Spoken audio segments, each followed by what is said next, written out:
Assalamualaikum warahmatullahi wabarakatuh. Saya Roza Masfika dari Prodi D4 Kebidanan dengan NIM 2115302033. Baiklah, saya akan menjelaskan materi tentang siklus menstruasi. Yang pertama, itu adalah pengertian menstruasi. Menstruasi adalah terjadinya pendarahan pada uterus yang mengalir dari rahim dan keluar melalui vagina. Kondisi ini memang siklus normal pada wanita yang umumnya terjadi setiap bulan. Yang kedua adalah siklus menstruasi. Siklus menstruasi adalah rangkaian perubahan yang dialami tubuh wanita setiap bulannya sebagai persiapan untuk kemungkinan kehamilan. Setiap bulan, salah satu ovarium akan melepaskan sel telur. Proses tersebut dengan ovulasi. Pada saat yang sama, perubahan hormonal berfungsi mempersiapkan rahim untuk kehamilan. Jika ovulasi terjadi dan sel telur tidak dibuahi, lapisan rahim kemudian akan dikeluarkan vagina, dan proses inilah yang disebut dengan menstruasi. Siklus menstruasi terbagi menjadi dua, yaitu siklus menstruasi normal, yaitu siklus menstruasi dihitung dari hari pertama satu menstruasi hingga hari pertama berikutnya. Namun, siklus ini sama untuk setiap wanita. Umumnya, menstruasi dapat terjadi setiap 21 hingga 35 hari dan berlangsung selama 2-7 hari.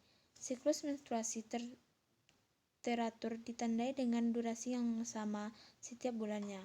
Selain itu, menstruasi bisa menimbulkan nyeri ringan atau berat bahkan tanpa rasa sakit. Yang kedua yaitu adalah siklus menstruasi tidak normal. Kebanyakan wanita mengalami periode menstruasi yang berlangsung selama 4 hingga 7 hari. Sedangkan menstruasi pada wanita yang normal itu terjadi setiap 28 hari. Tetapi pada menstruasi yang tidak normal itu terdapat kisaran 21 hari hingga 35 hari, yang mana ditandai dengan hal-hal sebagai berikut. Yang pertama yaitu siklus terjadi kurang dari 21 hari atau lebih dari 35 hari. Yang kedua, melewatkan 3 atau lebih siklus menstruasi yang berturut-turut. Yang ketiga, aliran menstruasi lebih deras atau lebih ringan dari biasanya. Yang keempat, periode menstruasi yang berlangsung lebih dari 7 hari. Yang keenam, yaitu disertai nyeri, kram, mual, atau muntah saat menstruasi. Yang ketujuh, mengalami pendarahan atau bercak yang terjadi di luar siklus. Pendarahan terdapat terjadi setelah menopause atau setelah berhubungan intim. Gangguan yang terdapat pada menstruasi yang tidak normal. Yang pertama adalah amenore, amenorrea adalah suatu kondisi ketika seorang wanita berhenti mengalami menstruasi sama sekali. Yang kedua, oligomenore terjadi apabila seorang wanita jarang mengalami menstruasi. Yang ketiga yaitu dysmenore, ditandai dengan rasa nyeri dan kram menstruasi yang parah. Yang keempat, pendarahan uterus yang tidak normal dapat terjadi siklus menstruasi tidak teratur. Selanjutnya, sistem reproduksi wanita. 1. Itu adalah gonad wanita atau ovarium. Fungsi oogenes. 1. Genitania interna. Itu bagian atas disebut dengan oviduct atau tuba Fallopi. Yang kedua, bagian bawah bersatu membentuk uterus, cervix, dan bagian atas vagina. Yang kedua, genitania eksterna, sinus urogenital, bagian bawah vagina dan uretra. Yang kedua, tuberculus genita. Yang ketiga yaitu genital swelling. Yang keempat itu lipatan genital. Yang pertama itu adalah oogenesis, yaitu pertama, febal oogenesis adalah oogenesis saat fetus. Kedua, postnatal oogenesis itu baru lahir, semua oogenial telah diubah menjadi oosi primer. Ketiga, prepubertal oogenesis antar lahir sampai pubertas. Yang keempat itu pubertal oogenesis yang dikeluarkan tiap bulan untuk dibuahi. Yang kedua adalah ovarium. Itu membentuk seperti telur atau ovoid. Yang kedua dibungkus tunik albugenia. Yang ketiga pengantung ovarium atau mesovarium. Unit fungsional ovarium itu Golgikel, oosit, dan corpus luteum. Yang selanjutnya itu adalah hormon ovarium, estrogen. Yang pertama adalah estrogen. Itu satu, efek fisiologis estrogen. Yang kedua, meningkatkan motilitas tuba falopi. Yang ketiga, meningkatkan pertumbuhan miometrium dan endometrium. Yang keempat itu meningkatkan aliran darah uterus.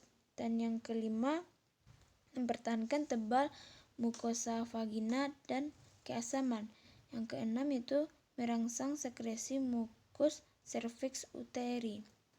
Kedua adalah progesterogen. Itu berperan dalam merangsang kelenjar-kelenjar di endometrium, perubahan siklis dalam serviks dan vagina. Siklus haid. Yang pertama, lamanya siklus haid yaitu 21-35 hari. Yang kedua, terjadinya perubahan-perubahan pada ovarium, uterus, dan vagina. Hari yang pertama, mulai pendarahan selama 2-7 hari. Yang kedua, darah haid mengandung darah debris endometrium dan leukosit atau berperan dalam pertahanan endometrium terhadap infeksi. Yang kedua, hari ke-5-14 itu dasa folikuler atau proliferas. Yang kedua, berlangsung sampai saat ovulasi. Yang ketiga, pertumbuhan endometrium agar penerima ovum yang telah dibuahi sebagai persiapan kehamilan. Yang keempat, pematangan folikel di ovarium atau pengaruh FSH. Yang kelima itu folikes hasilkan estradiol adalah dalam jumlah banyak. Yang ketujuh itu mulut serviks kecil dan tertutup. Yang kedelapan itu getah dapat ditarik seperti benang. Selanjutnya hari ke-14 yaitu terjadi ovulasi. Yang kedua, pembentukan estradiol akan terus meningkat. Yang ketiga itu getah serviks encer dan bening. Yang keempat itu mulut serviks terbuka memungkinkan masuknya sperma. Yang selanjutnya hari ke-12 sampai 28. Yaitu pertama, fase luteal atau fase sekresi. Kedua, terbentuknya corpus luteum dan perubahan pada kelenjar endometrium. Yang ketiga, jika terjadi kehamilan, maka estrogen dan progesteron menghambat FSH atau LH sampai corpus luteum tidak berkembang. Yang keempat itu karena penurunan estrogen dan progesteron, maka terjadi penyempitan pembuluh-pembuluh darah dan endometrium terlepas dan timbul pendarahan haid. Baiklah, hanya sebanyak itu yang dapat saya sampaikan. Assalamualaikum warahmatullahi wabarakatuh.